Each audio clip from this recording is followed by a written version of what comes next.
MBBS అయిపోయిన తర్వాత కానీ ఎంఎస్ కానీ ఎండి కానీ అయిపోయిన తర్వాత కానీ సాధారణంగా ఈ డాక్టర్లు ఏదో ఒక హాస్పిటల్లో జాయిన్ అవుతారు. సాధారణంగా అంటే ఎక్కువ మంది అని అర్థం. వాళ్ళు ఎంబీబీఎస్ వాళ్ళు కనుక కార్పొరేట్ హాస్పిటల్లో కానీ మరి ఏ హాస్పిటల్లో జాయిన్ అయినా వారి జీతం ఎంత ఉంటుందో తెలుసా? 15,000 లేకుంటే 20,000. ఒక ఇంట్లో వంటమ్మాయికి ఎంత జీతం ఇస్తారో అంత డాక్టర్కి జీతం ఇస్తారు.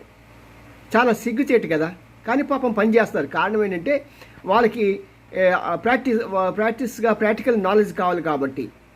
మరి ఇలాంటి డాక్టర్లు ఆ తర్వాత 1 సంవత్సరం 2 సంవత్సరాలు అయిపోయిన తర్వాత ఇంకో హాస్పిటల్కి వెళ్తారు. వెళ్ళినప్పుడు అక్కడ వాళ్ళు ఒక టార్గెట్ ఫిక్స్ చేస్తారు. ఆ యాజమాన్యం, హాస్పిటల్ యాజమాన్యం దాని ప్రకారం వీరు పేషెంట్లకి అవసరం ఉన్నా లేకపోయినా అన్ని టెస్టులు చేయించాలి. ఈ విధానం అందరికీ తెలిసిపోయింది. మీరు ఆ జంజాటంలో పడకండి.